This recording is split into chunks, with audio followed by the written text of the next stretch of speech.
Shalom. We are the Hebrew Israelites from the Indianapolis camp of the Great Millstone, and we're here to give all praises, glory, and honor to Yahweh, Ba'ashem, Yahushai, Ba'ashem, Wakakwadash.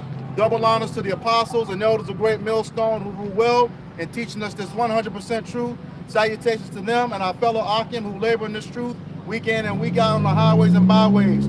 Also salutations to the hopeful elect of the scattered 12 tribes of Israel, scattered to the four corners of the earth that be like unto the speckled bird, also known as your Israelite foreigners and your so-called Negroes, Latinos, and Native Americans, and they are as follows.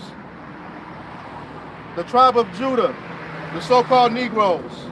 The tribe of Benjamin, the so-called West Indians. The tribe of Levi, the so-called Haitians. The tribe of Simeon, the so-called Dominicans.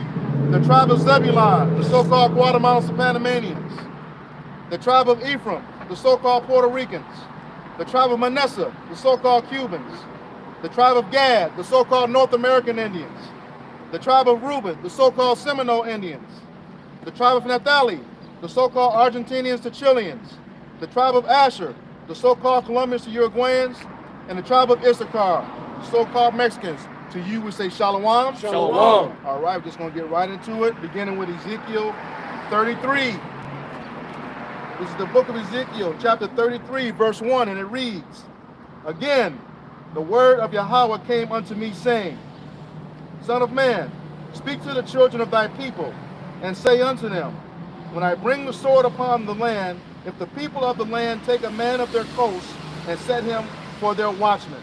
All right, we're talking about that people. We're talking about you Negroes, Latinos, and Native Americans, Israelites. All right, the Lord has set up watchmen. All right, the Lord has set up watchmen.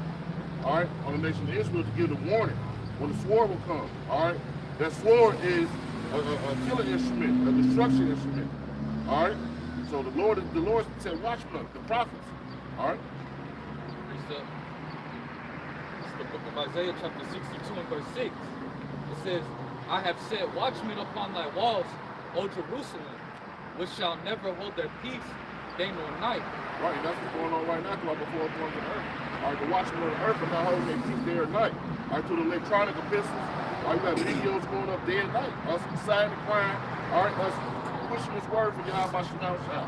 All right, not giving this devil rest, as the scripture says, man. All right, so hey, that's going on right now, man, throughout the four corners of the earth. All right, every time you flip your phone up, another brother is posting a video. It's going on simultaneously. You wake up, you got 150 videos on your phone, man, because the word is being pushed. It says, Ye that make mention of the Lord, keep not silence. Right, so, hey, us that make mention of the Lord, keep not silence. We're not supposed to hold back our sword. All right, we're supposed to put our best foot forward, all right, to teach this word to Yahweh Shem Shah. All right. This is the book of Isaiah, chapter 58, verse 1. Cry aloud, spare not, lift up thy voice like a trumpet. Right. We're supposed to cry aloud and spare not. All right, because the Lord is not a respected person. All right, and we're not a respected person either. All right, so hey, we're going to tell you the truth, whether you be old, young, or whatever, man. All right, the scriptures speak. All right, and they don't have a respect of persons. All right, who the Lord is dealing with, man. Are he dealing with everybody, man? All right, go ahead. It says, and show my people their transgression, and the house of Jacob their sin. Right, you're supposed to tell our people where they're going off. All right, once again, we're talking to you Israelites, man. All right, because hey, the word wasn't given unto everybody. It was given unto the law, statute, and commandments wasn't given unto everybody. It was given unto the Israelites only, man. All right, so we're telling you when you going off, man. All right, what are you doing not to please Yahweh Shem Shah? And what it takes to please him, man. All right. This is Habakkuk, chapter 2, verse 1. I will stand upon my watch and set me upon the tower, and will watch to see what he will say unto me, and what I shall answer when I am reproved. Right, so that's what we're doing now, man. We stand up on our watch. All right, a tower, when you deal with the ancient days, all right, you always had a man in a high tower, all right, giving their warning, man, of what's coming, man. All right, we watch it to see what Yahweh Shem Shah say, right? We giving it to the people, man, and as he gives it out, man. All right, through the Spirit. Hey, what's going on the four corners of the earth, man? All right, the men of the Lord are pushing His word, pushing prophecy. All right, hey, the word is going out expediently, man. Precept. I'm asking the brother because when the trumpet was being blown, it meant imminent danger was coming. And that's what's happening with the men of the Lord. They're telling you, hey, something's coming. I mean, the Lord is coming back. And if you don't prepare yourself, man, you're going to get destroyed, man. Back you up on that trumpet. This is the book of 1 Corinthians chapter 14, beginning at verse 7, and it reads, "And even things without life-giving sound, whether pipe or harp, except they give a distinction in the sounds. How shall it be known what is pipe or harp?" Verse 8, "For if a trumpet give an uncertain sound, who shall prepare himself to the battle?" Right, and if you ever like once again, just to reference those ancient time movies. All right, when it was time to go to war, they were blowing trumpets throughout the whole camp. All right, we blowing that trumpet right now for Yahweh Shem Shai to our people, man. And it's time to get ready, man. We at war. All right, we at war with the whole world, man. Negroes, Latinos, and Native Americans, man. All right, this not a time for people to be sitting on their hands, man. All right, this is time for us to stand up for Yahweh Shem Shai, because the Lord gonna live up a standard for us, man. That's right. All right, so we have to be on our watch. We have to tell our people what's going on. We can't be just sitting down and letting the word, and letting out, like Leon always say, why you hold back your sword? You can't be holding back your sword. Pull it out and let's get to going, man. Yeah, because we read that again. Okay. This is the book of 1 Corinthians chapter 14, beginning at verse 7, and it reads, "And even things without life giving sound, whether pipe or harp, except they give a distinction in the sounds." Yeah, see the distinction in the sound. That's the point. Now, we were talking about the trumpet, because also the trumpet is blown in the time of celebration too. See what I'm saying? So you got to know what time it is when that trumpet is being blown. You know what I'm saying? Just like if it's time for war, if you hear somebody playing a flute, you ain't gonna think it's wartime. He's playing a flute. You know what I'm saying? But the horn gives a distinct sound when it's time for war.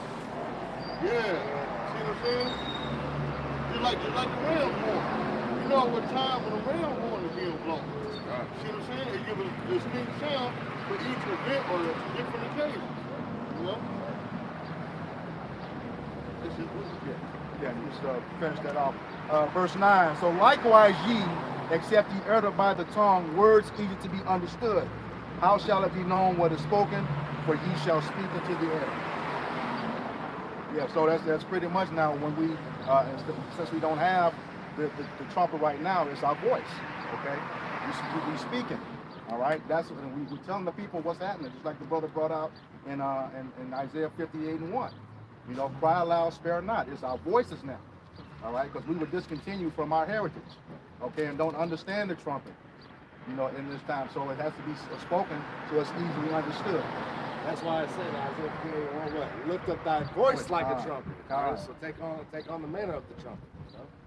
Also to make it plain upon tables. So, Uh-huh. like they would always say, so what y'all can understand. Break it out. Habakkuk chapter 2, verse 2. "And the Lord Yahweh Shem Shai answered me and said, Write the vision and make it plain upon tables." Right, make it plain, man. You ain't got to be up here with this, like these philosophers be with these 15-letter words that don't nobody understand. You got to follow them with an encyclopedia to even understand what the hell they saying, man. All right, make it simple, plain, break it down to the smallest form that people get understanding, man. All right, because it's not about us, it's about people being edified, man. All right, they try to go to a lower degree.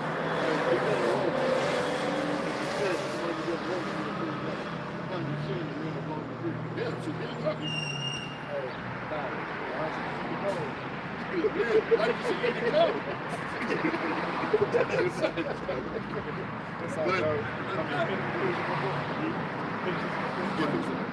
say, "Make it plain upon tables that he may run that readeth it." Right, because if you make it plain, then you get understanding.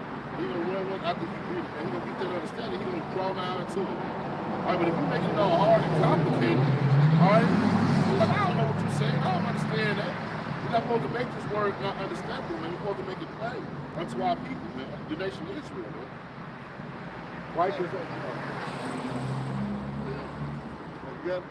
This is the book of Romans, chapter 12 and verse 16. It says, "Be of the same mind one toward another. Mind not high things but condescend to men of low estate. Like, Look at the word condescend. because everybody not gonna have a high IQ, man. All right, like some people retain knowledge better. Some people have a very, very high IQ. Some people, all right, you got to tell them 10, 20, 30 times for them to get it, even though you're breaking it down as small as you can to the best of your ability. All right, they still don't get it, so you got to find another way to Yaiqual. No, it just really ain't real good to get it. That's all that is. You say you tell them 30 times they're not getting it, those are not meant for them to get it. Yeah. But you got to do your best to break it down for people to understand that it is meant to get it. Condescend. To assume an air of superiority. To descend to a less formal or dignified level. Right, so they might not be on your level, but somebody go to their level to help them get that understanding. You know? Back up what you said. Sirach or Ecclesiasticus, chapter 39, verse 6. When the great Lord will, he shall be filled with the spirit of understanding. He shall pour out wise sentences and give thanks unto the Lord in his prayer. Right, so like what the elder was saying, if it's meant for you to get, you'll get it. All right? You shouldn't have to be a repetition thing to keep saying. If the spirit dealing with you, you'll get it. Because scripture says, my sheep hear my voice. All right? And once you hear that voice of the Lord, you'll get that understanding. Scripture says, draw nigh to me, and I'll draw nigh to you. So once you get that breakdown from the brother, all right, if it's dealing with, if it resonates with your spirit, then you'll get it. But you still got to make it plain. You can't be using supercalifragilistic espialidocious respect. Somebody get it that's not. You know, the elevator might not go to the top floor. You know what I'm saying? Just because your ACT score was a 21 and theirs was a 5, you know what I'm saying? Don't talk to them like they on your level. You know what I'm saying? Sometimes you got to break it down in language for them. You know what I'm saying? You know what I'm saying? You might know what condescend means, but he might not. So you have to break it down for him to understand. Don't put it too close where you hear the fan, but you know, just put it in the area where it'll blow the phone. See, it's steady going out. See, it's shutting down again. Yeah, it's shutting down.